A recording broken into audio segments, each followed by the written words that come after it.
A mis 74 inviernos, pensé que ya lo había visto todo.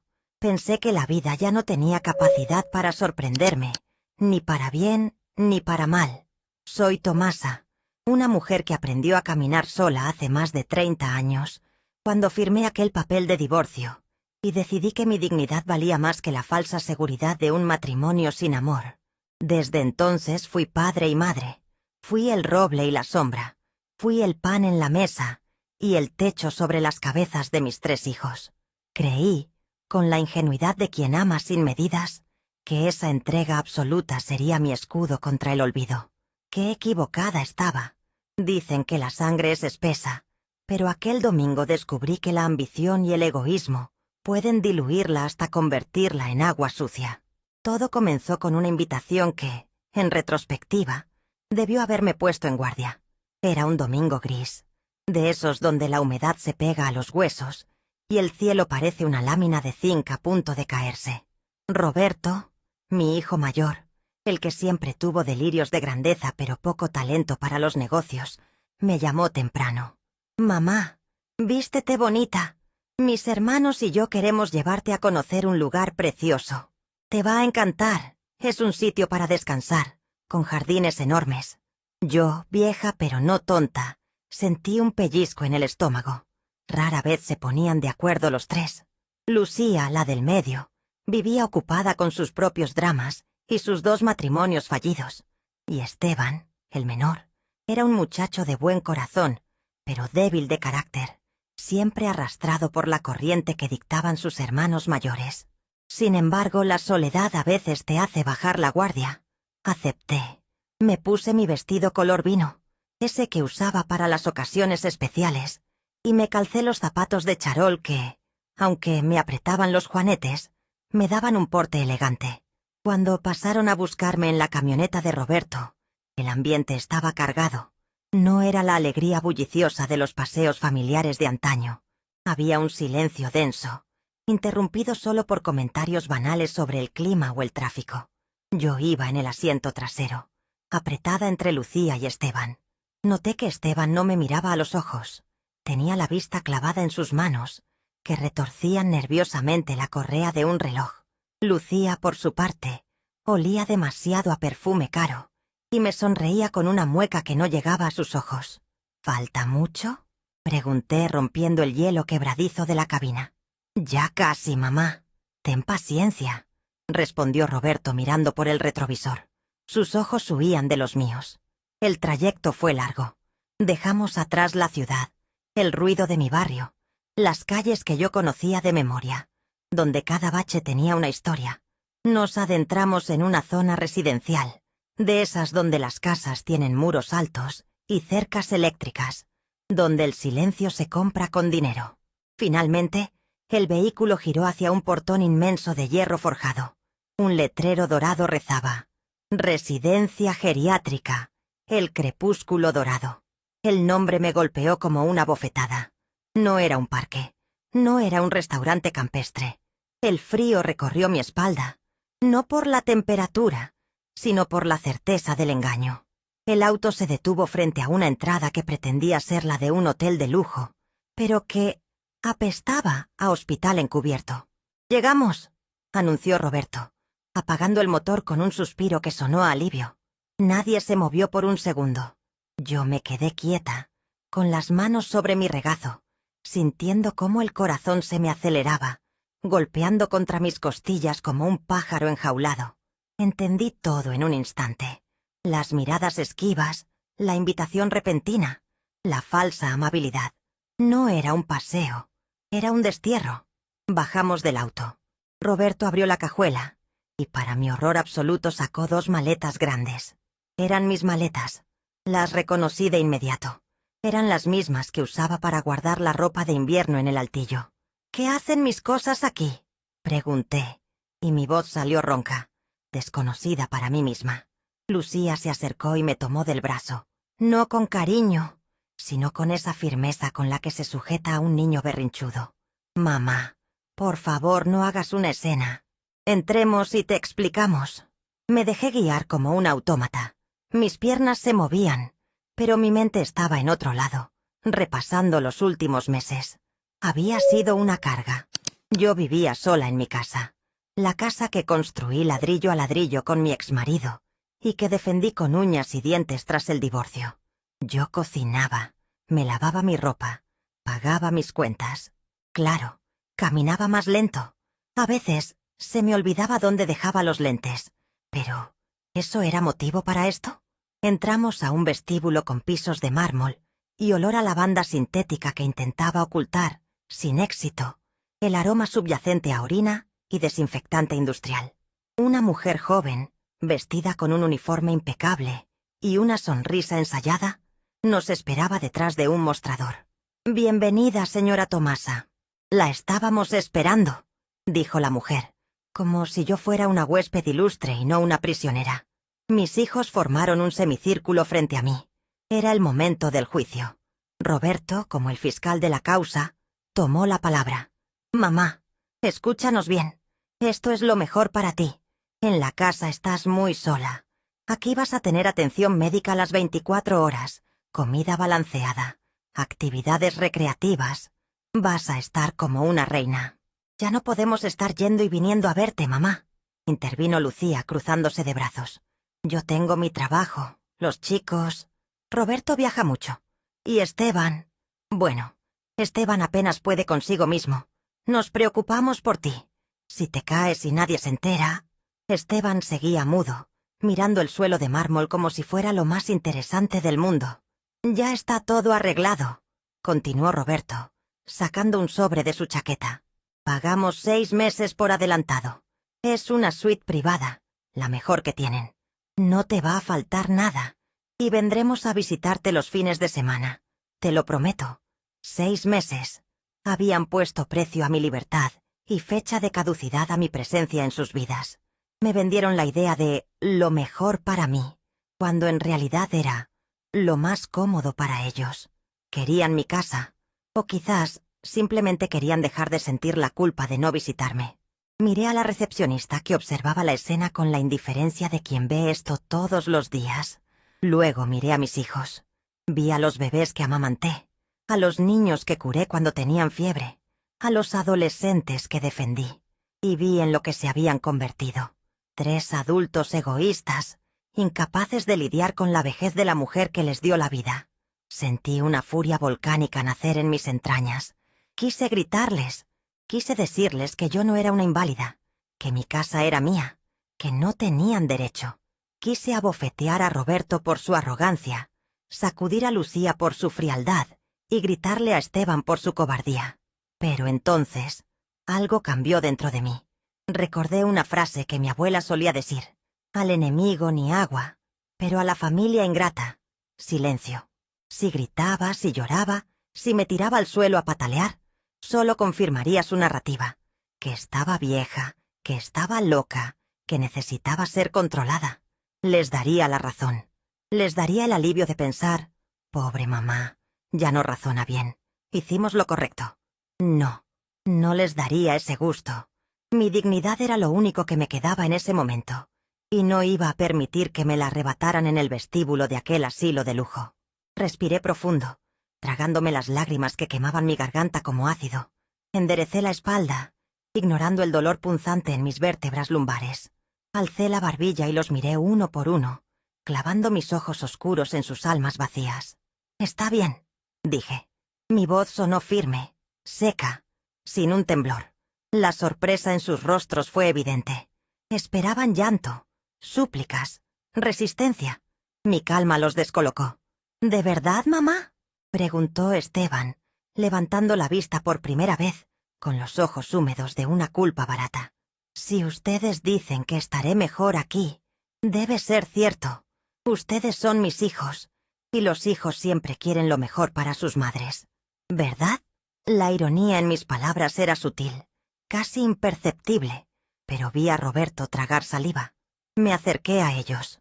Primero a Roberto. Lo abracé. Sentí su cuerpo tenso relajarse. «Gracias, mamá. Ya verás que te gustará», me susurró. Le di 2 palmadas en la espalda, secas, finales. Luego abracé a Lucía, que apenas me tocó con la punta de los dedos para no arrugar su ropa. Y finalmente abracé a Esteban, quien se aferró a mí un segundo más de lo necesario, temblando. «Cuídense mucho», les dije. No fue una despedida cariñosa. Fue una sentencia. Me giré hacia la recepcionista, ignorando las maletas que yacían a mis pies como ataúdes de mi vida anterior. «Lléveme a mi habitación, por favor», ordené. No miré atrás. Escuché sus murmullos de alivio, los pasos alejándose hacia la salida, el sonido del motor de la camioneta arrancando. Se iban. Me dejaban allí como quien deja un mueble viejo en un depósito. Pensaron que el problema estaba resuelto.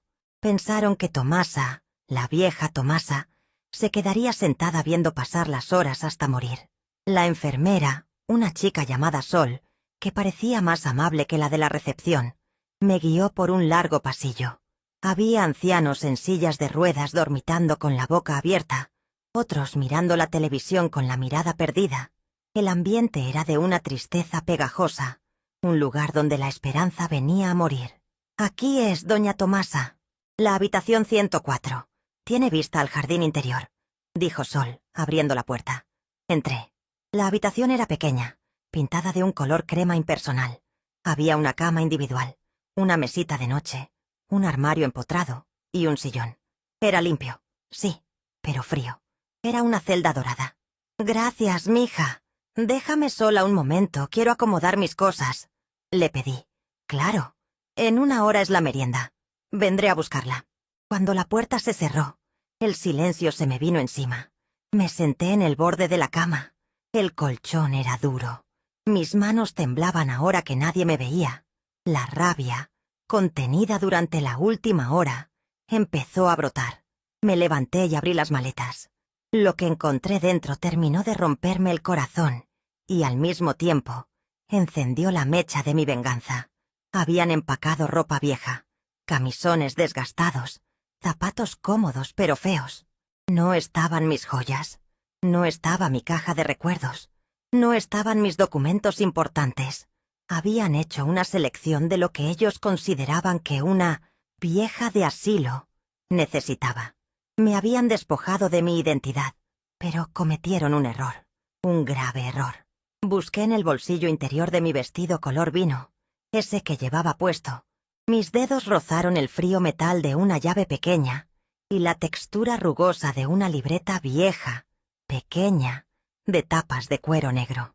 Siempre la llevaba conmigo, cosida en un doble fondo de mis vestidos, desde hacía años. Una costumbre que adquirí cuando me divorcié, y aprendí que una mujer nunca debe revelar todas sus cartas. Me acerqué a la ventana. La vista daba a un muro cubierto de enredaderas. No había horizonte, solo límites. 6 meses, susurré para mí misma, saboreando las palabras. Dijeron que pagaron 6 meses. Mis hijos pensaban que yo era una anciana indefensa que necesitaba ser gestionada. Olvidaron que fui yo quien gestionó la escasez cuando su padre nos dejó con deudas. Olvidaron que fui yo quien negoció, trabajó y ahorró cada centavo para que ellos fueran a la universidad. Olvidaron que Tomasa no es una mujer que se sienta a esperar la muerte.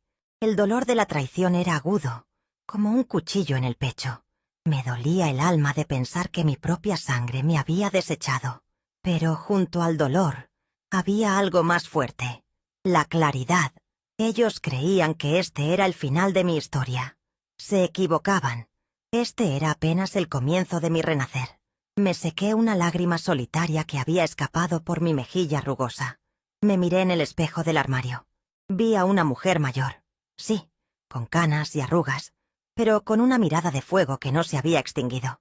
«Muy bien, hijos míos», dije en voz alta a la habitación vacía. «Quieren que esté aquí. Estaré aquí. Pero no como ustedes piensan». Me senté de nuevo en la cama. Saqué la pequeña libreta negra de mi bolsillo y la abrí.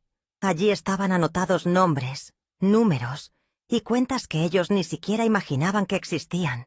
Comencé a pasar las páginas con mis dedos artríticos pero firmes. El plan comenzó a formarse en mi mente con la precisión de un reloj suizo. Tenía 4 meses antes de que volvieran a preocuparse realmente, o quizás 6. Tiempo suficiente, tiempo de sobra.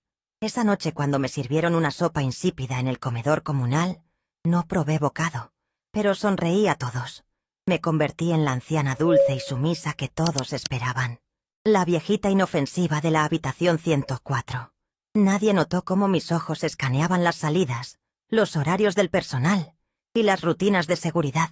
Nadie sabía que bajo mi piel de abuela, el corazón de una leona herida latía con fuerza, preparándose para el zarpazo final. Me habían dejado allí para que me marchitara, pero no sabían que yo era semilla, y estaba a punto de brotar, pero no en el jardín que ellos habían elegido. Los primeros días en la residencia, el crepúsculo dorado, fueron una niebla espesa, una rutina diseñada para anestesiar el alma. Allí, el tiempo no se medía en horas, sino en pastillas. La pastilla azul para la presión, la blanca para dormir, la amarilla para el ánimo. Pero yo, Tomasa, la mujer que había levantado un negocio de costura desde la nada y criado a 3 hijos sola, no tenía intención de dejarme sedar. Aprendí rápido el arte del engaño. Cuando la enfermera Sol, con su sonrisa de manual, me traía el vasito de plástico con los medicamentos, yo me las metía en la boca, bebía el agua y fingía tragar con un movimiento exagerado de garganta. En cuanto ella se daba la vuelta para anotar en su planilla, yo escupía las pastillas en una servilleta de papel que guardaba en el puño de mi manga. No iba a permitir que nublaran mi juicio. Necesitaba la mente clara, afilada como mis tijeras de sastre, porque lo que tenía por delante no era una estancia de reposo, sino una guerra silenciosa.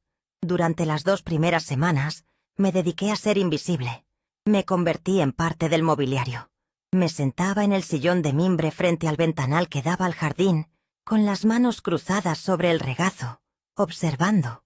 Observaba los turnos de las enfermeras, las horas en que el guardia de la entrada cabeceaba de sueño, y, sobre todo, observaba a los otros residentes. Vi en sus ojos el abandono, esa resignación gris de quien sabe que ya no importa. Yo me negué a tener esa mirada. Mis hijos no llamaron, ni una sola vez en 15 días. Ni Roberto con sus negocios fantasiosos, ni Lucía con sus dramas, ni el cobarde de Esteban.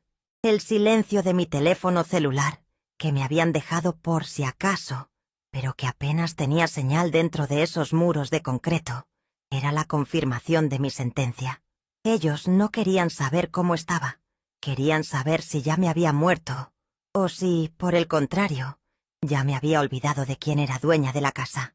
Fue una tarde de lluvia, de esas que golpean los cristales con furia, cuando empecé a atar los cabos sueltos. Estaba en la sala común, fingiendo ver una telenovela repetida, cuando escuché a la directora del centro, una mujer llamada Berta, hablando por teléfono en el pasillo adyacente. Su voz era aguda, hiriente. Sí, señor Roberto, no se preocupe. Su madre está adaptándose de maravilla. Sí, un poco confundida a veces. Dice cosas sin sentido sobre irse a casa. Lo normal en estos casos de demencia senil incipiente. Claro, claro. Los documentos que usted envió para la evaluación psiquiátrica ya están en proceso. Eso facilitará la venta, por supuesto. Sentí que la sangre se me helaba y luego hervía de golpe. Demencia senil. Evaluación psiquiátrica. Facilitar la venta. Ahí estaba la verdad desnuda. No era solo deshacerse de la carga de cuidarme.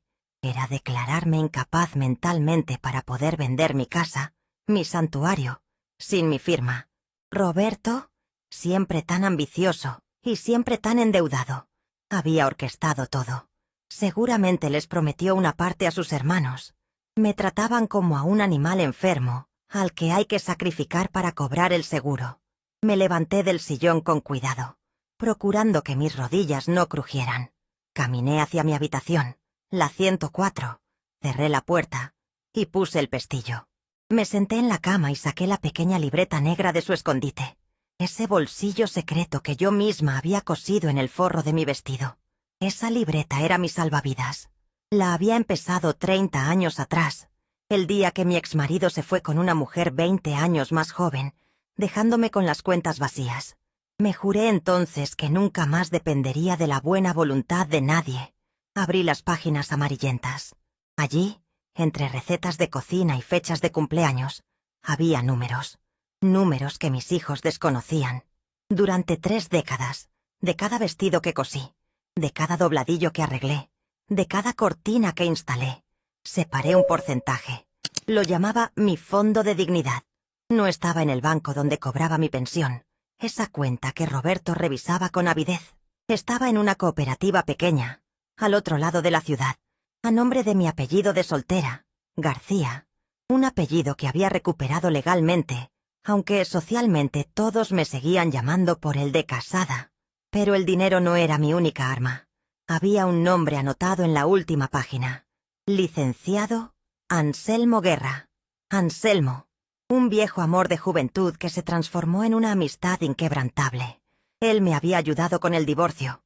Él sabía dónde estaban enterrados todos los secretos legales de mi propiedad. Hacía años que no hablábamos, pero sabía que seguía vivo. Necesitaba llamarlo, pero no podía usar mi celular. Sabía que monitoreaban las llamadas o que la señal era bloqueada a propósito en las habitaciones para evitar alteraciones de los pacientes. Necesitaba un teléfono fijo, una línea segura, o salir de allí. La oportunidad llegó con la limpieza. Había una chica nueva, Rocío, una muchacha menuda, de piel morena y ojos grandes y tristes, que venía a trapear el piso de mi habitación los martes y jueves. A diferencia de las enfermeras, que me hablaban como si fuera una niña tonta, Rocío me saludaba con respeto. «Buenos días, doña Tomasa. Con permiso», decía bajando la mirada. Un jueves, mientras ella escurría el trapeador, noté que tenía los ojos rojos, hinchados de llorar. «¿Qué te pasa, mija?», le pregunté dejando de lado mi libro. Ella se sobresaltó. «Nada, señora. Cosas mías. A mis años, el nada y el todo se parecen mucho. ¿Es un hombre o es dinero? Porque son las únicas 2 cosas que hacen llorar así a una mujer joven». Rocío soltó una risita nerviosa que terminó en sollozo. «Es dinero, doña Tomasa. Mi hijo necesita unos lentes especiales y el sueldo de aquí no me alcanza. La directora me descuenta hasta el aire que respiro». Ahí estaba, la grieta en el sistema, la debilidad que yo podía explotar. Me levanté y fui hacia mi mesa de noche. Dentro de un calcetín viejo, tenía guardados 2 billetes de alta denominación que había logrado salvar del expolio de mis maletas. Me acerqué a ella y se los puse en la mano. «Toma, cómprale los lentes al niño». Ella abrió los ojos como platos y trató de devolverlos. «No, señora, no puedo. Si se enteran me corren. Nadie se va a enterar. Esto queda entre tú y yo. Las mujeres tenemos que ayudarnos, porque si esperamos a que los hombres resuelvan, nos morimos de viejas esperando». Le cerré los dedos sobre los billetes. «Pero necesito un favor». Rocío me miró, secándose las lágrimas con el dorso de la mano. «¿Qué necesita?» «Necesito tu teléfono celular. El personal, no el del trabajo. Y necesito que me lo prestes 10 minutos. Aquí mismo, mientras tú vigilas la puerta». La chica dudó un segundo, pero el peso del dinero en su mano y quizás la sinceridad en mi mirada la convencieron. Sacó un aparato sencillo de su delantal y me lo tendió. «Vigila el pasillo. Si viene alguien, toses fuerte», le ordené. Mis dedos temblaban mientras marcaba el número de Anselmo. Rezaba para que no lo hubiera cambiado. 1, 2, 3 timbres. «Bueno», una voz ronca de fumador empedernido contestó. «Anselmo. Soy Tomasa. Tomasa García». Hubo un silencio al otro lado. Luego una risa carrasposa y cálida. «La Tomasa. Válgame Dios, mujer. Pensé que te habías ido de misionera al África, o que te habías vuelto a casar con un millonario. ¿Dónde te metes?» «Fui a tu casa la semana pasada a dejarte unos dulces de leche y vi un letrero de «Se vende». Casi me da un infarto. Escúchame bien, Anselmo. No tengo mucho tiempo. Mis hijos me encerraron. Estoy en el asilo, el crepúsculo dorado, en la salida norte».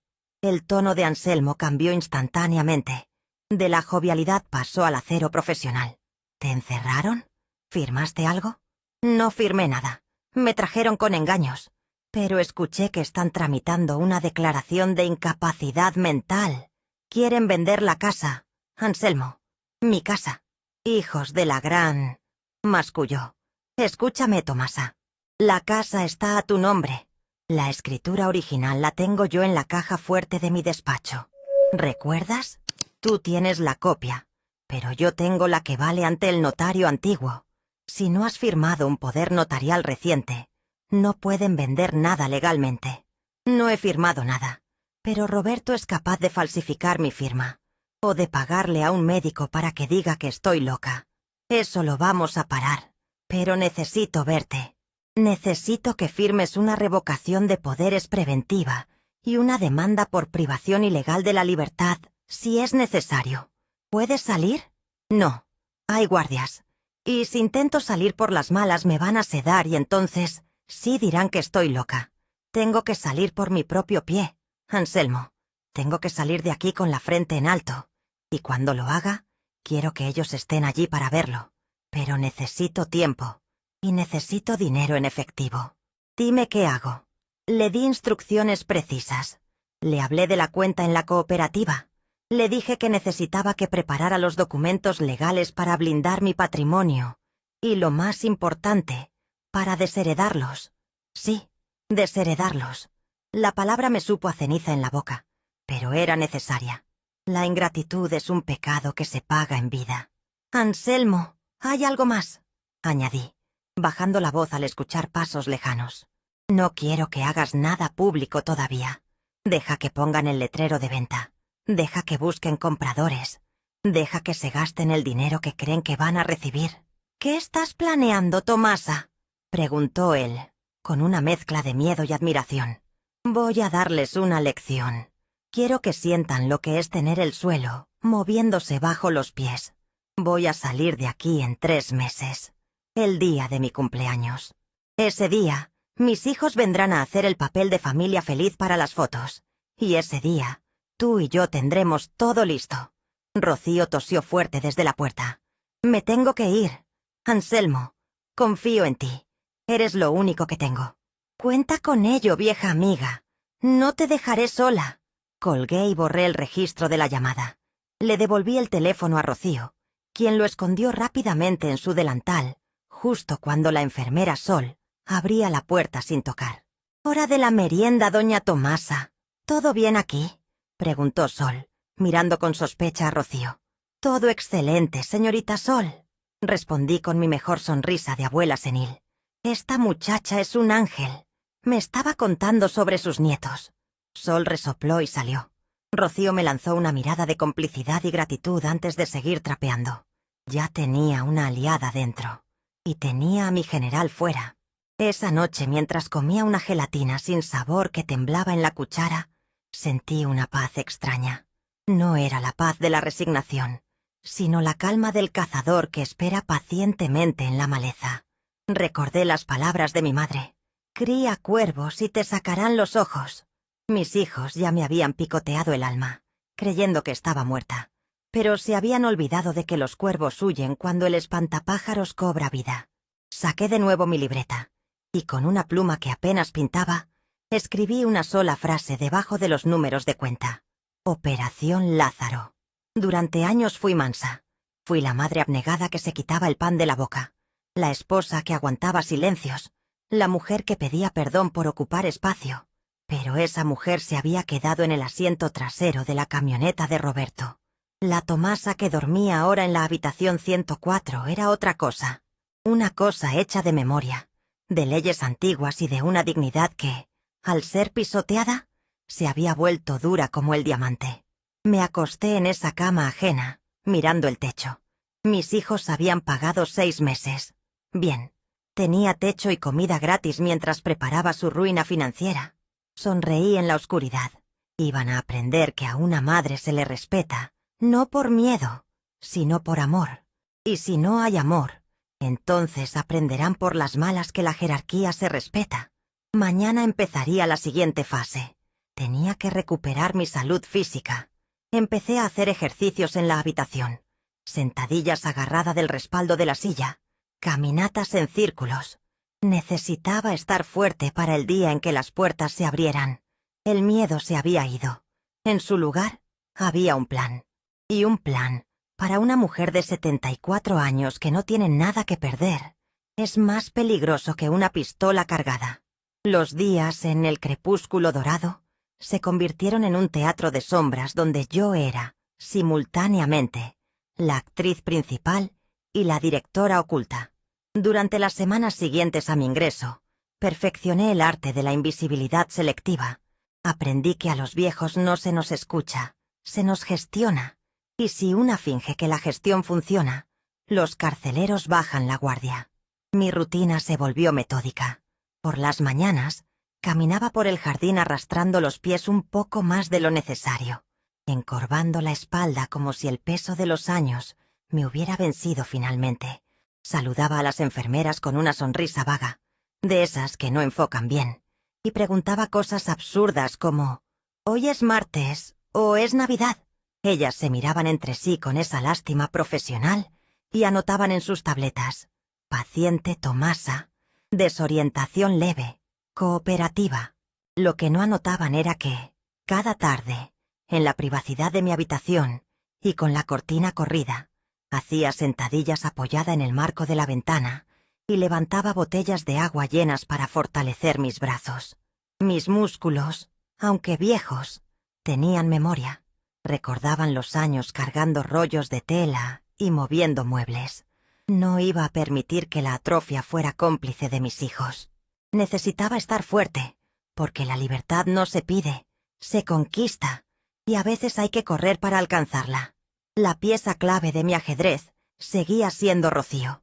Esa muchacha, con sus ojos grandes y su necesidad económica, se transformó en mi correo secreto. A través de ella, mantuve un flujo constante de comunicación con Anselmo. El sistema era simple pero eficaz. Yo le entregaba notas escritas en servilletas de papel dobladas dentro de los envoltorios de dulces que supuestamente no me gustaban y le regalaba. Y ella me traía las respuestas de Anselmo escondidas en el fondo del cubo de la fregona o dentro de los rollos de papel higiénico. Fue en el tercer mes cuando la tensión subió de nivel. Anselmo me envió un mensaje urgente. «Tomasa, el movimiento que esperábamos ha comenzado. Roberto ha contactado a una inmobiliaria. Quieren vender la casa bajo la figura de venta anticipada por necesidad médica. Necesitan tu firma en un poder general amplio. Van a ir a verte. Prepárate».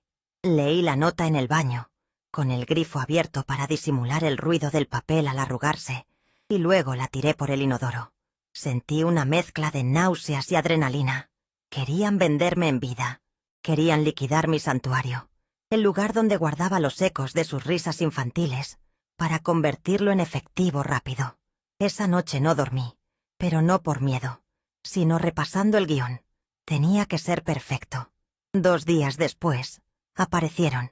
Era un martes por la tarde, un día inusual para visitas, lo que confirmaba la urgencia de su codicia. Estaba sentada en la sala común, fingiendo tejer una bufanda con lana de colores chillones que no combinaban, cuando vi entrar a Roberto y a Lucía. Esteban no estaba. Supuse que su conciencia, o quizás su cobardía, le impidió venir a ver cómo desollaban a su madre. Junto a ellos venía un hombre bajo, calvo y con un maletín de cuero, que abrazaba como si llevara lingotes de oro. Un notario, sin duda. O uno de esos abogados de poca monta que Roberto solía frecuentar. «Mamá», exclamó Lucía con esa voz aguda que usaba cuando quería algo. Se acercó y me dio un beso que sonó a plástico. «¡Qué bien te ves! Te has sentado de maravilla al descanso». Roberto se acercó más despacio, escaneando el lugar con desprecio. «Hola, madre. ¿Te ves tranquila?» «¿Roberto?», pregunté, entrecerrando los ojos como si me costara reconocerlo. «Ah, mijo. ¡Qué sorpresa! Pensé que estabas en... ¿Dónde me dijiste? ¿En la luna?». El abogado contuvo una risita. Roberto se puso rojo. «No, mamá. De viaje de negocios. Mira, te presento al licenciado Perea. Es un amigo». «Mucho gusto, señora Tomasa», dijo el hombre, extendiendo una mano sudorosa. «Igualmente, señor. ¿Vino a traerme los chocolates?», dije manteniendo mi papel de anciana senil. Roberto y Lucía intercambiaron una mirada de alivio. «Está ida», decían sus ojos. «Esto será fácil». Me llevaron a una mesa apartada en la cafetería, lejos de los oídos de las enfermeras. Roberto sacó un taco de papeles del maletín del licenciado. Mamá, no tenemos mucho tiempo. Escucha, como queremos que estés aquí mucho tiempo y que no te falte nada, necesitamos arreglar unos papeles del banco y del seguro. Ya sabes, burocracia aburrida. Sí, mamá, intervino Lucía, acariciándome la mano con una suavidad que me dio de entera. Es para que el seguro siga pagando tu estancia aquí. Si no firmas, podrían sacarte y no queremos eso, ¿verdad? La amenaza velada flotó en el aire como un mal olor. Si no firmaba, me echaban a la calle. Si firmaba, vendían mi casa. Era la trampa perfecta, o eso creían ellos. Miré los papeles. Eran densos, llenos de jerga legal, pero mis ojos, entrenados en leer contratos de proveedores y letras pequeñas de bancos durante 40 años, detectaron las palabras clave al vuelo: poder irrevocable, dominio, enajenación de bienes inmuebles. No era para el seguro, era la llave de mi ataúd financiero. Ay, mijos, tanta letra me marea, suspiré, empujando los papeles. ¿No puede firmar Esteban? Él siempre tuvo bonita letra. Esteban no puede, mamá. Tienes que ser tú. Es solo un garabato. Aquí y aquí, señaló Roberto impaciente, poniéndome un bolígrafo en la mano. Tomé el bolígrafo. Me temblaba la mano. No era actuación. Era la furia contenida que amenazaba con romperme las venas. Estaba a punto de firmar mi sentencia de muerte, según ellos. Pero lo que ellos no sabían era que esa mañana, a primera hora, Rocío había sacado del asilo un documento firmado por mí y sellado con mi huella dactilar, que Anselmo ya había protocolizado ante un notario de su entera confianza, horas antes. Aquel documento era una donación de la nuda propiedad de mi casa a una fundación benéfica que yo misma había creado años atrás para deducir impuestos, reservándome el usufructo vitalicio y con una cláusula de prohibición de venta, sin mi consentimiento presencial. Cualquier documento que firmara después, especialmente bajo presión o en un entorno de dudosa capacidad como un asilo, sería fácilmente anulable, pero más importante aún, ya no tenía nada que cederles. La casa, legalmente, ya no era vendible por ellos, pero necesitaba que creyeran que habían ganado. Necesitaba que se confiaran para que el golpe fuera devastador. Acerqué la punta del bolígrafo al papel. «Y esto no me va a quitar mi casa, ¿verdad?», pregunté con voz temblorosa, mirándolos a los ojos. Quería darles una última oportunidad, una última chance de redención. Lucía desvió la mirada. Roberto, sin embargo, me sostuvo la vista sin pestañear. «Claro que no, mamá. La casa está ahí, esperándote para cuando te mejores. Esto es solo para protegerte». Ahí estaba, la mentira final, el último clavo. «Bueno, si tú lo dices, mijo, yo confío en ti. Eres mi sangre». Firmé. Hice mi firma un poco más temblorosa de lo habitual, más débil. Firmé las 3 copias. Roberto arrancó las hojas de la mesa casi antes de que terminara el último trazo. El licenciado Perea las guardó rápidamente, como si temiera que se convirtieran en humo. «Perfecto. Eso es todo», dijo Roberto, poniéndose de pie de un salto. Ya no había necesidad de fingir cariño. Ya tenían lo que querían.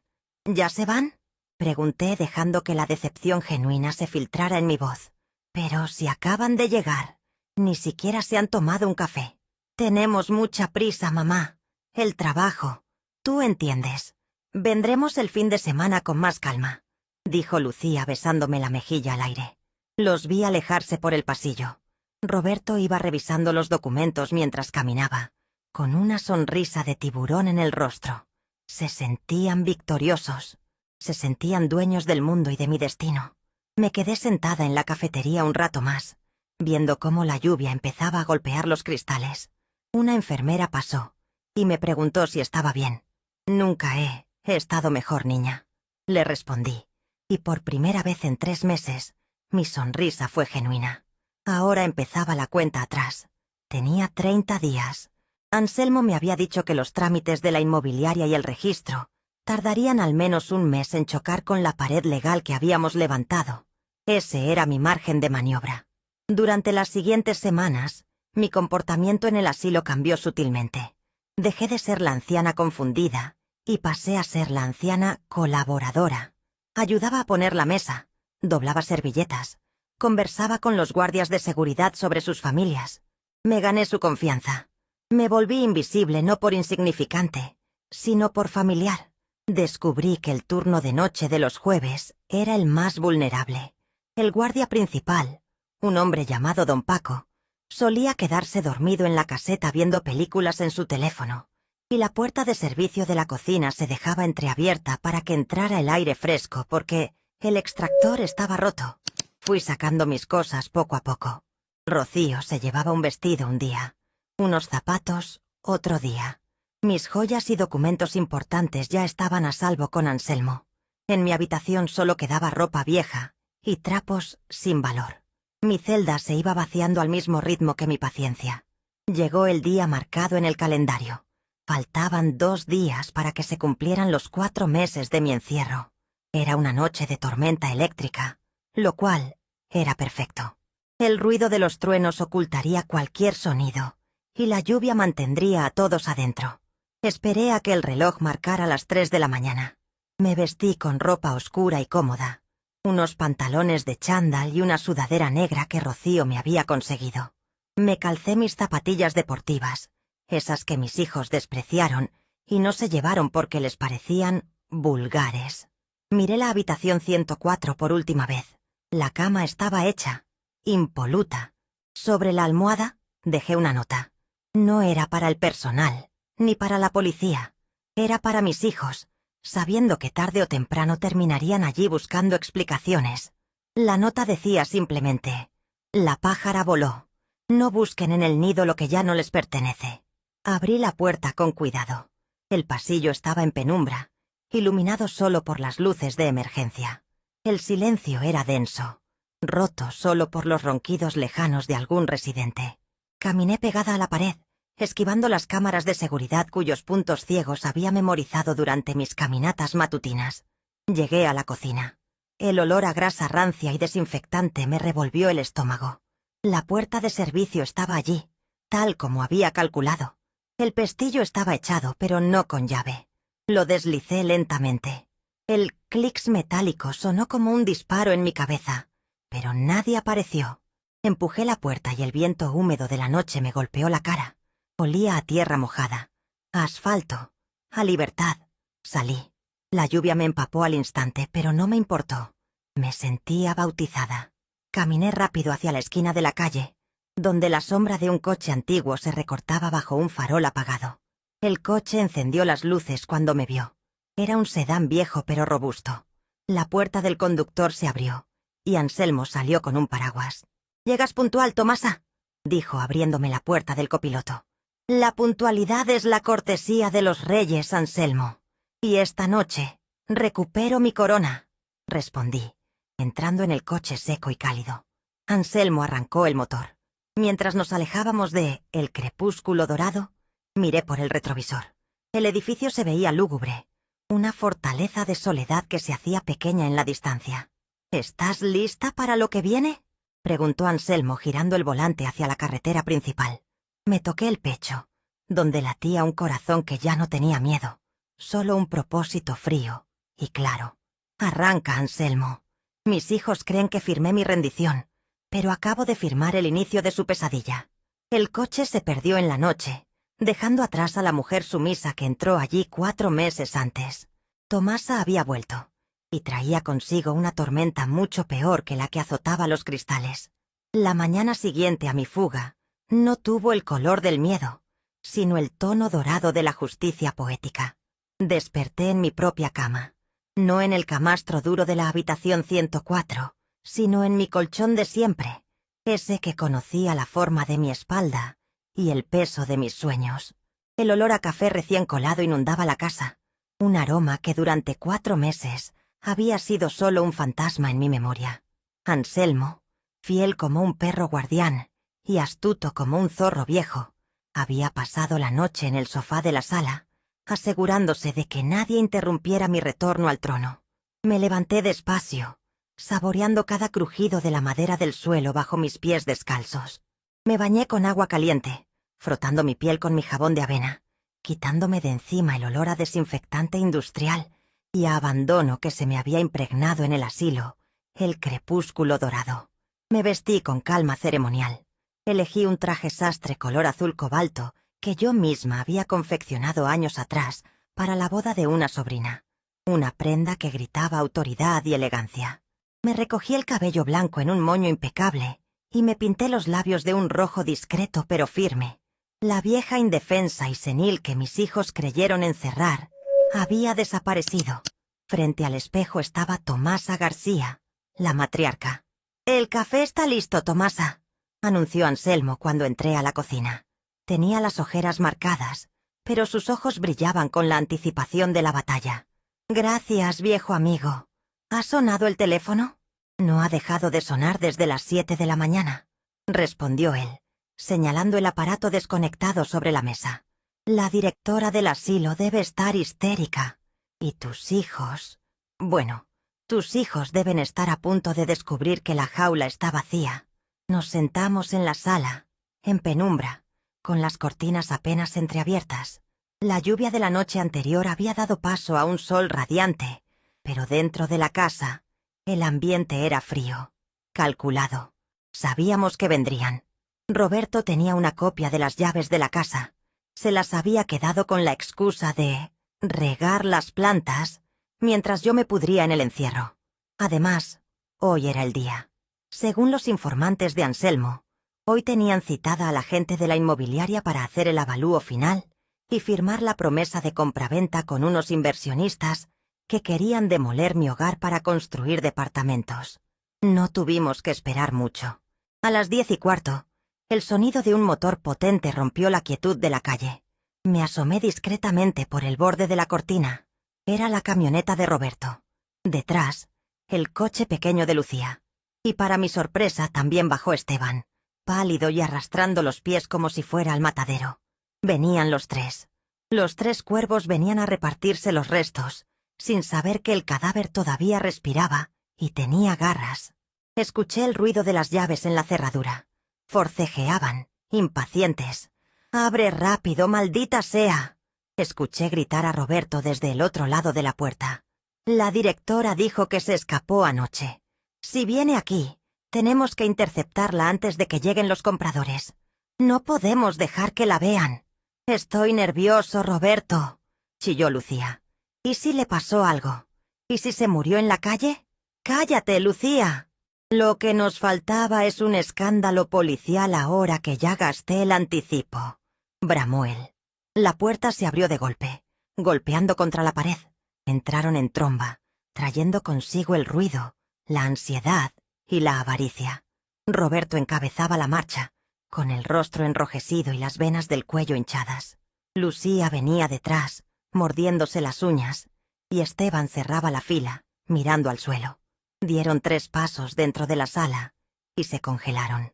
Yo estaba sentada en mi sillón favorito con las piernas cruzadas y una taza de café humeante en la mano. A mi lado, de pie y con los brazos cruzados, Anselmo los miraba como un juez mira a los acusados antes de dictar sentencia. El silencio que siguió fue absoluto, pesado como una lápida. Podía escuchar sus respiraciones agitadas. Roberto abrió la boca, pero no salió ningún sonido, solo un gorgoteo incrédulo. Lucía soltó su bolso, que cayó al suelo con un golpe seco. Esteban, al verme, se llevó las manos a la cara como si hubiera visto un fantasma. «Buenos días», dije. Mi voz no tembló. Fue suave, clara y letal. «Se han tardado un poco. El café ya casi se enfría». «Mamá», susurró Roberto, recuperando el habla a duras penas. Sus ojos iban de mí a Anselmo, tratando de procesar la imagen. «¿Qué haces aquí?» «Nos llamaron del asilo. Dijeron que te habías escapado, que estabas perdida». «No estaba perdida, Roberto. Estaba secuestrada», respondí, dejando la taza sobre la mesita con un tintineo delicado. «Y uno siempre vuelve a donde pertenece, ¿no es así?» La cara de Roberto pasó del asombro a la furia en un segundo. La arrogancia, su mecanismo de defensa habitual, se activó. «¡Estás demente!», gritó avanzando hacia mí. Te escapaste de un centro médico. Pusiste en riesgo tu vida. Tengo que llamar a la ambulancia ahora mismo. Estás desvariando. Anselmo, no sé qué haces aquí, pero esto es un asunto familiar. Lárgate, o llamo a la policía. Anselmo ni se inmutó. Dio un paso al frente, interponiéndose entre mi hijo y yo. Yo que tú no mencionaría a la policía, muchacho, dijo Anselmo con su voz rasposa de fumador. Porque si alguien tiene motivos para llamar a las autoridades, es tu madre. Privación ilegal de la libertad, fraude, abuso de confianza. La lista es larga, Roberto. ¡Cállate, viejo borracho!, escupió Roberto. Tengo un poder notarial. Tengo la firma de mamá. Ella no está capacitada para decidir. El médico del asilo lo certificó. Esta casa se vende hoy, y ella vuelve a su tratamiento. Me puse de pie. El movimiento fue fluido, sin el menor rastro de la debilidad que había fingido durante meses. La sorpresa en sus rostros fue genuina. Esperaban ver a la anciana encorvada que arrastraba los pies. Se encontraron con una torre de acero. «Nadie va a vender mi casa, Roberto», dije clavando mis ojos en los suyos. «Y ese papel que me hiciste firmar con engaños vale menos que el papel higiénico del baño de ese lugar inmundo donde me metiste». Lucía intervino, con esa voz chillona que usaba para hacerse la víctima. «Mamá, por Dios, lo hicimos por tu bien. Estabas sola. Te podías caer. Ya gastamos el dinero de la reserva. Si no vendemos, nos demandan». «¿Por mi bien?», pregunté avanzando hacia ella. Lucía retrocedió instintivamente. «Por mi bien me quitaron mi teléfono. Por mi bien me robaron mis joyas. Por mi bien me dieron pastillas para atontarme. ¿O fue por el bien de las deudas de juego de Roberto y tus tarjetas de crédito saturadas?» Esteban, que había permanecido en silencio pegado a la puerta, sollozó. «Mamá, perdón. Ellos dijeron que estarías mejor». «¡Cállate, imbécil!», le gritó Roberto a su hermano, perdiendo los estribos. «Escúchame bien, mamá. No tienes opción. Ya está todo arreglado. Los compradores vienen en media hora. Te vas a sentar ahí, vas a callarte la boca, y cuando lleguen, Anselmo te va a llevar a dar un paseo. Si no lo haces, te juro que te declaro interdicta y te encierro en un lugar donde no haya ventanas». La amenaza flotó en el aire, cruda y violenta. Roberto acababa de mostrar su verdadero rostro, el rostro de la codicia desesperada. Fue entonces cuando Anselmo sonrió. Fue una sonrisa triste, pero satisfecha. Sacó una carpeta de cuero de su maletín y la arrojó sobre la mesa de centro. «Adelante, Roberto. Llama a quien quieras. Pero antes, lee la cláusula tercera del documento de donación de nuda propiedad». Roberto miró la carpeta con desconfianza. «¿De qué diablos hablas? Ábrela», ordenó Anselmo. Roberto tomó la carpeta con manos temblorosas. Lucía se asomó por encima de su hombro. Leyeron en silencio. Vi cómo el color abandonaba sus rostros, dejándolos cenicientos. Vi cómo a Roberto se le desencajaba la mandíbula y cómo a Lucía se le llenaban los ojos de lágrimas de pánico. Esto no es posible», tartamudeó Roberto. «Tiene fecha de hace 4 años». «Así es», dije disfrutando cada sílaba. «Hace 4 años, cuando empecé a ver cómo me miraban cada vez que hablaba de dinero, creé la Fundación García. Doné la nuda propiedad de esta casa a la fundación, reservándome el usufructo vitalicio. Yo soy la presidenta de la fundación, y Anselmo es el secretario». «¿Qué significa eso?», preguntó Esteban, con la voz rota. Anselmo se ajustó los lentes. «Significa, Esteban, que la casa no es de tu madre. Legalmente la casa pertenece a una entidad jurídica sin fines de lucro. Tu madre solo tiene derecho a vivir en ella hasta que muera. Por lo tanto, el poder notarial que Roberto la obligó a firmar para vender sus bienes es papel mojado. Ella no puede vender la casa porque la casa no es suya, y mucho menos pueden venderla ustedes». Roberto dejó caer la carpeta. Parecía que le habían dado un golpe en el estómago. Pero la inmobiliaria... Ya me dieron el anticipo. Firmé pagarés. «Ese es tu problema, mijo», dije con una frialdad que me sorprendió incluso a mí. «Tú vendiste algo que no era tuyo, Eso se llama estafa. Y creo que los inversionistas no estarán muy contentos cuando se enteren de que les vendiste humo. Lucía empezó a llorar, un llanto histérico y feo. Vamos a ir a la cárcel. Mamá, tienes que ayudarnos. No puedes hacernos esto. Somos tus hijos. Mis hijos. La palabra salió de mi boca como un escupitajo. Mis hijos murieron el día que me dejaron en ese vestíbulo con 2 maletas de ropa vieja, y me dijeron que estaría mejor encerrada. Ustedes no son mis hijos. Son 3 extraños que entraron a mi casa a robar. Roberto, acorralado, intentó una última maniobra. Su rostro se contorsionó en una mueca de rabia y desesperación. Se lanzó hacia mí, quizás para golpearme, quizás para sacudirme. No lo sé. Vieja maldita, vas a deshacer esa fundación ahora, Miss. No llegó a tocarme. Anselmo, con una agilidad sorprendente para su edad, sacó un gas pimienta de su bolsillo y roció el aire frente a Roberto. Mi hijo cayó de rodillas, tosiendo y frotándose los ojos, gritando maldiciones. ¡Fuera!, grité, y mi voz retumbó en las paredes de la casa, haciendo vibrar los cristales. «Lárguense de mi casa ahora mismo». «Mamá, por favor», suplicó Lucía tratando de levantar a Roberto. «No tenemos a dónde ir». Roberto hipotecó su departamento para pagar las deudas de juego, esperando este dinero. «Dije que se larguen». Caminé hacia la puerta y la abrí de par en par. «Y si vuelven a poner un pie en mi propiedad, o si vuelven a acercarse al asilo, o si veo una sola llamada suya en mi teléfono, Anselmo entregará a la fiscalía las grabaciones de las cámaras de seguridad que instalamos esta mañana, donde Roberto admite el fraude y me amenaza». Esteban me miró desde el rincón. Tenía los ojos llenos de lágrimas. «Mamá, yo no quería. Yo solo». «Tú eres el peor de todos, Esteban», le dije, y vi cómo se rompía algo dentro de él. «Porque tú sabías que estaba mal y no hiciste nada. Tu silencio fue el candado de mi celda. Vete. No quiero verte». Roberto, ciego y mequeando, fue arrastrado por Lucía hacia la salida. Pasaron junto a mí apestando a miedo y fracaso. Esteban salió el último, cabizbajo, sin atreverse a mirarme. Cuando cruzaron el umbral, vi un coche negro estacionarse frente a la casa. Bajaron 2 hombres de traje con carpetas bajo el brazo. Eran los de la inmobiliaria. «¡Señor Roberto!», llamó uno de ellos. «Llegamos puntuales para la firma». Roberto, con los ojos rojos e hinchados, se giró hacia ellos. No tuvo que decir nada. Yo me adelanté hasta el marco de la puerta. «El señor Roberto se retira, caballeros», dije en voz alta, para que todo el vecindario lo escuchara. «Hubo un malentendido. Esta casa no se vende, ni hoy ni nunca, y les sugiero que revisen bien los pagarés que este hombre les firmó, porque no tiene con qué cubrirlos».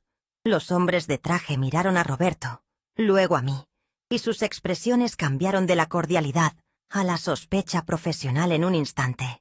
«Roberto, tenemos que hablar», dijo uno de los hombres, bloqueándole el paso hacia su camioneta. Cerré la puerta. El golpe seco de la madera cerrándose fue el sonido más hermoso que había escuchado en mi vida. Fue el sonido de un capítulo terminando y otro comenzando. Me apoyé contra la puerta cerrada, sintiendo cómo la adrenalina empezaba a bajar, dejándome un temblor ligero en las manos. Anselmo se acercó y me puso una mano en el hombro. «Lo hiciste, Tomasa. Se acabó». Respiré hondo. El aire de mi casa olía a limpio, a café y a victoria, pero también había un sabor amargo en mi boca, el sabor de la orfandad inversa. Había recuperado mi casa, mi dinero y mi libertad, pero había perdido a mi familia. Sin embargo, al mirar alrededor, al ver mis fotos, mis muebles, mis recuerdos intactos, comprendí algo fundamental. Ellos nunca fueron mi familia en el sentido sagrado de la palabra. Eran parásitos que se alimentaban de mi luz, y hoy, por primera vez en años, el interruptor estaba bajo mi control. «Sírveme otro café, Anselmo», pedí, caminando hacia el ventanal para ver cómo los coches se alejaban, llevándose la toxicidad lejos de mi acera. «Y trae el brandy. Hoy vamos a brindar». «¿Por qué brindamos?», preguntó él sonriendo. Miré hacia el jardín, donde mis rosales, descuidados durante 4 meses, aún luchaban por sacar flores nuevas. «Brindamos por la poda, viejo amigo». respondí, sintiendo una fuerza nueva nacer en mis entrañas. A veces hay que cortar las ramas podridas para que el árbol no se muera. Y yo tengo muchas ganas de vivir. Me senté en mi sillón, reina de mi silencio, dueña de mi destino. El dolor estaba ahí, sí, latiendo como una herida recién suturada. Pero la dignidad estaba intacta, brillando más fuerte que nunca. Había sobrevivido a la traición de mi propia sangre. Ya nada podía tumbarme. El silencio que inundó la casa tras el portazo final no fue un silencio vacío, ni mucho menos triste. Fue un silencio limpio, como el aire que queda después de una tormenta eléctrica que se lleva el polvo y la pesadumbre de semanas. Me quedé allí, de pie en el recibidor, con la mano aún apoyada en la madera fresca de la puerta, sintiendo cómo el corazón me latía en el pecho, no con el ritmo errático del miedo, sino con la percusión constante y fuerte de quien acaba de ganar una guerra. Anselmo me observaba desde el sillón, con esa paciencia de santo laico que lo caracterizaba, sosteniendo 2 copas de brandy que reflejaban la luz de la tarde que entraba, ahora sí, libre por mis ventanas. Bebimos ese primer trago sin decir una palabra. El líquido ámbar me quemó la garganta y me calentó el estómago, disipando el último rastro del frío institucional del asilo que se me había quedado pegado a los huesos. Miré a mi alrededor. Mis muebles, mis cuadros, mis cortinas, todo estaba en su lugar, pero todo parecía diferente. Ya no eran simples objetos, eran trofeos, eran testigos mudos de mi resistencia. Había recuperado mi reino, pero el precio había sido alto. La certeza absoluta de que mi vientre había engendrado extraños. Los días siguientes fueron una mezcla extraña de euforia y duelo. Porque, aunque la victoria fue dulce, el sabor de la orfandad inversa, esa donde son los padres los que deciden huérfanos de hijos, era amargo como la hiel. Sin embargo, no me permití el lujo de la autocompasión. Había pasado 4 meses llorando en silencio en una habitación ajena. Mis lágrimas se habían secado. Ahora tocaba barrer las cenizas. Las consecuencias para mis hijos no tardaron en llegar, y fueron tan implacables como la ley de la gravedad. Roberto fue el primero en caer, y su caída hizo más ruido que un árbol viejo. Los inversionistas de la inmobiliaria no eran hombres de paciencia ni de buenos modales. Al descubrir que los pagarés que Roberto había firmado estaban respaldados por una propiedad que él no tenía derecho a vender, la maquinaria legal se puso en marcha con una ferocidad que me habría asustado si no hubiera estado yo blindada por la previsión de Anselmo. Supe, por medio de terceras personas, porque bloqueé sus números y cambié la cerradura de mi puerta al día siguiente, que Roberto perdió su apartamento de lujo y su camioneta del año para cubrir la demanda por fraude y breach of contract. La deuda de juego que intentaba tapar con la venta de mi casa se lo tragó entero. Lo vi, meses después, caminando por el centro de la ciudad. Llevaba un traje que le quedaba grande, probablemente porque había perdido peso, y la arrogancia que antes lo definía se había transformado en una postura encorvada y huidiza. No me detuve. No bajé la ventanilla de mi taxi. Sentí una punzada en el útero. Sí, ese dolor fantasma de madre. Pero recordé su mano firmando mi encierro, y seguí de largo. Dios no castiga con palo, sino con la propia lengua del necio. Lucía intentó una estrategia diferente, más sibilina. A las 2 semanas del incidente, apareció en mi puerta. No venía sola.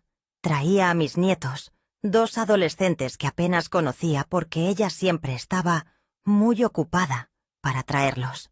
Tocó el timbre insistentemente, gritando que los niños querían ver a su abuela, que cómo podía ser tan cruel. Yo la miré a través de la cámara de seguridad que Anselmo había instalado. Vi la falsedad en sus gestos, la manipulación barata de usar a los chicos como escudos humanos para ablandar mi voluntad y seguramente pedirme dinero prestado. No abrí. Tomé el micrófono del intercomunicador y dije con voz calmada: Lucía, esos niños son bienvenidos cuando vengan por su propia voluntad, no cuando tú los uses de ariete. Vete a tu casa y aprende a trabajar, que la ubre de esta vaca ya se secó. Se marchó insultando al aire, confirmando que su arrepentimiento era tan falso como sus pestañas postizas. De Esteban supe poco. Me contaron que se mudó a otra ciudad, quizás buscando escapar de la vergüenza o de la influencia tóxica de sus hermanos. De los tres, él era el único por el que sentí una verdadera lástima. Su pecado no fue la maldad, sino la debilidad, pero en este mundo, la cobardía causa tanto daño como la crueldad. Espero que la vida le enseñe a tener columna vertebral, porque yo ya no tenía tiempo para enseñarle a caminar a un hombre de 40 años. Con el terreno despejado de malas hierbas, me dediqué a florecer. Lo primero que hice fue cumplir mi promesa con Rocío. Fui a buscarla a la salida del asilo una tarde de martes. La muchacha salió con su uniforme gris, mirando al suelo, con esa resignación que me partía el alma. Cuando me vio apoyada en el coche de Anselmo, soltó el bolso y corrió a abrazarme. Lloramos juntas ahí mismo, en la acera. Le ofrecí el doble de lo que ganaba en ese lugar de muerte para que viniera a trabajar conmigo. No como sirvienta, sino como asistente. Pero doña Tomasa, yo solo sé limpiar, me dijo secándose los mocos con el dorso de la mano.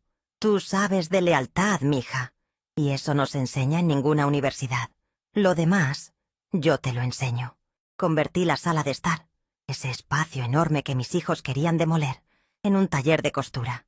Pero no cualquier taller. Fundé el taller de la segunda oportunidad. Compré 3 máquinas de coser industriales y montones de telas de colores vivos, sedas, linos, algodones egipcios.